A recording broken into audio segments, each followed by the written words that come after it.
Hey, thank you very much. Now we're in the kitchen. My goodness, right? Is this gorgeous? Yes, I love this kitchen. Again, we're at Perry Homes at George's Ranch.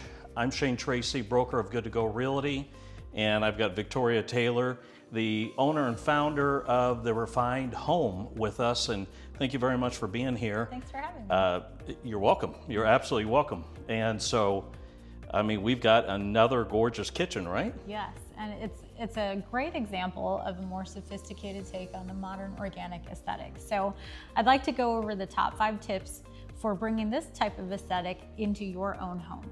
So first and foremost, I think the thing that takes up the most visual real estate is probably the cabinetry, right? So we have a modern take on a tuxedo cabinetry scheme. And by modern, I mean this. It used to be that tuxedo cabinetry included white uppers and black lowers. Got it. But now we're kind of softening that down and bringing us a little bit more back to earth when it comes to both texture and color. So at the bottom, we do have black cabinetry, but notice it's a black stain instead of a black paint. Right. And this allows us to see the texture of the grain come through. And it is a subtle indicator of a higher quality of cabinet. You can see that grain. And what I think about when I see that grain through there is it's a sign of authenticity. It's Absolutely. authentic. It's real, you know, versus maybe some sort of vinyl on top or something. Yes. Plastic. So this is not the wrapped cabinets of yesteryear, right? So there's a big push towards authenticity. There's a big push towards real products made out of real materials. And so treating this with a dark ebony stain rather than a paint really helps to make that shine. And then on the uppers, we have our white oak cabinetry. Notice that they're not shiny. Right? This is a satin finish so that it still maintains its wipeability, but it's not shiny and in your face. That's another subtle indicator of kind of how we're trending. And then also our vent hood matches the lower. So we have some really nice balance going on. We've got a contrast island up here. The drawers up here, you can't see them from your side, but the drawers up here are also this dark. So it's a beautiful way to balance things out, give you some dynamic interest without being so overtly modern that it feels cold. You know, and what I'm seeing, a trend, I guess, right, in this home is bold. We're seeing bold features, and it's done right, I think. Absolutely.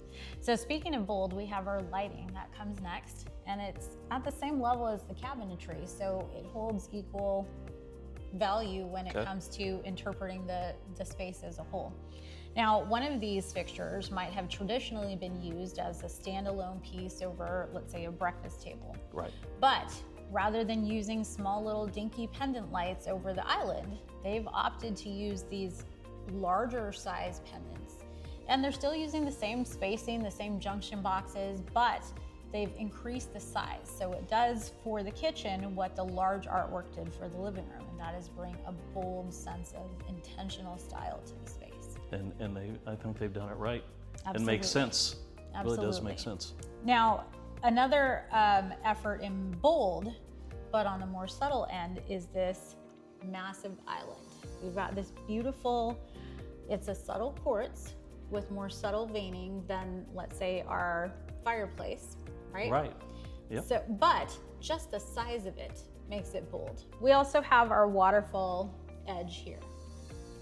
Always a perennial favorite when it comes to showing a higher end aesthetic in a home. Love it. Yes. Absolutely.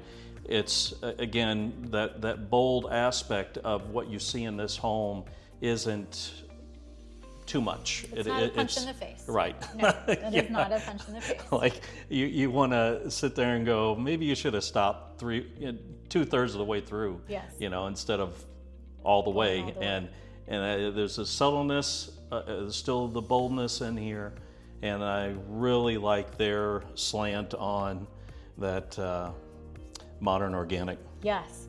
So speaking of subtle details, we've got this herringbone flooring. Now this pattern itself is a contrast. They've used the same materials throughout, the same white oak flooring, But in the kitchen, they've edged it out and then gone with a herringbone pattern Yes, they here have. on the floor. And I like it's it. a subtle delineation of space in an open concept floor plan. So it helps to kind of ground the space, make it its own space. Good point. But you're not tripping over it. It's Right. not, and it's not the weird like carpet to tile transition yeah. of yesteryear. So we are incorporating some, some might call herringbone pattern bold, but because it's tone on tone, because it's the same material, it is a subtle indicator of space. And I think also what really helps too, not only keeping the same material flooring, but also same lighter color. Yes. Versus it being a darker color and making this change. Correct. Yep. Correct. So it's a great application here, but it helps to balance out the bolder features. Now, last on our list are the styling details. So we have this large fig tree over here. Now, if you recall from the other model home that you visited, they had some smaller pieces, but more of it, yeah, absolutely. In this particular case, they've opted to keep a clear countertop except this large bold piece. And then on the back countertops, there are much fewer pieces of greenery here. This is more practical. We have giant apothecary jars with pasta. We've got a collection of cookbooks. So it all does tell a story of a way that one would practically live in an opulent kitchen like this. So There it you does go. bring it back home. Right. And so it still is showing home, that it's not a piece of art necessarily where you're like, whoa, I don't want to touch that, don't want to go near that. That's still showing that this is where you can live, it's functional, Right. it's going to work for you. Absolutely. So we have a bonus tip to give you, and that is that we have a metal that is flowing through all of our pieces here, and that is our brushed brass. We have brushed brass in our plumbing. We've got brushed brass accents on our stove, on our light fixtures, and on the handles here. Yeah, on the appliances. Even on the appliances, yes. This is the cafe series. So we've got this little, touch of glam, but because it's brushed brass instead of the high reflective gold of, like, let's say the 80s, it does help us stay modern, but special. Got it. It does. It really stands out in a good way, for sure. It's beautiful. For sure. All right, so that is our top 5 tips. All right, where do you want to head to next? Well, I think next logical place is the dining room. All right, let's get to it. Okay. We'll see you there.